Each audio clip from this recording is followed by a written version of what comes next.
2008년 12월 9일 새벽 3시 59분, 아직 거리가 조용했던 시흥의 한 슈퍼마켓. 가게 안에는 주인 A씨가 홀로 카운터를 보고 있었습니다. 그런데 그 순간 문이 열리고 검은 복면을 쓴 남성이 들어옵니다. 그는 슬래진저 트레이닝복을 입고 있었습니다. 천천히 카운터 앞으로 다가간 그는 낮은 목소리로 속삭였습니다. 돈 내놔? A씨는 순간 당황했지만 침착하게 대응하려 했습니다. 하지만 예상치 못한 몸싸움이 벌어졌고 곧이어 비극적인 일이 발생합니다. 이 남성은 흉기를 꺼내 A씨에게 치명적인 상처를 입혔고 계산대에서 돈을 챙긴 후 황급히 도주했습니다.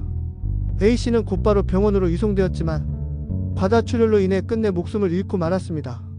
단순 강도 사건에서 강력 범죄 사건으로 바뀐 이 사건. 경찰은 즉시 용의자 추적에 나섰습니다.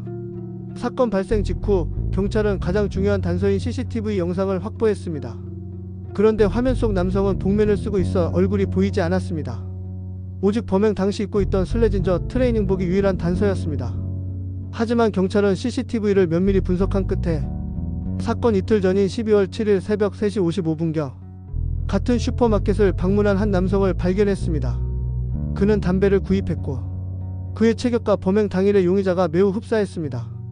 경찰은 이 남성이 사전에 가게를 답사했을 가능성이 높다고 판단하고 즉시 수배 전단을 만들어 공개 수배를 시작했습니다. 하지만 아무런 제보도 들어오지 않았습니다. 그리고 이 사건은 16년 동안 미제로 남게 됩니다. 2017년 시흥경찰서 강력 미제사건 전담팀은 이 사건을 다시 조사하기 시작합니다. 그리고 7년 후인 2024년 2월 경찰은 한 통의 제보를 받게 됩니다. 용의자를 알고 있다는 한 시민의 제보. 경찰은 곧바로 사건 당시 CCTV 영상과 용의자로 지목된 정모 씨의 연도별 사진을 비교 분석했습니다. AI 분석 결과 두 사람이 동일 인물일 확률은 92%. 경찰은 즉시 정 씨의 금융거래 내역과 통화 기록을 추적했고 그의 주 생활 근거지가 경남 지역임을 확인했습니다.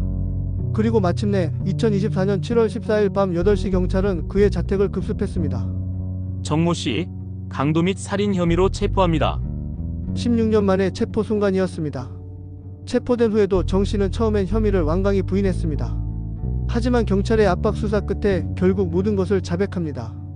돈만 훔치려고 했는데 예상치 못한 일이 벌어졌습니다. 정 씨는 12월 7일, 즉 사건 이틀 전 슈퍼마켓을 방문했을 때 금고 속에 돈이 있는 걸 확인하고 범행을 계획했습니다. 그리고 새벽 4시경 그가 예상했던 시간에 맞춰 슈퍼마켓으로 다시 찾아온 것이었습니다. 하지만 A씨가 예상보다 빨리 깨어났고 저항하기 시작했습니다. 당황한 정 씨는 우발적으로 끔찍한 범죄를 저질렀고 도주하는 과정에서 증거를 없애기 위해 훔친 돈까지 버렸습니다.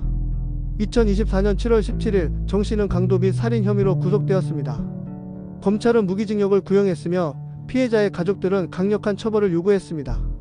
최후 진술에서 정 씨는 평생을 뉘우치며 살겠다고 말했지만 결국 법원은 그에게 징역 30년을 선고했습니다.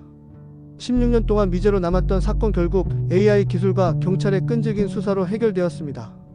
하지만 피해자의 가족들에게는 영원히 지워지지 않을 상처로 남았습니다.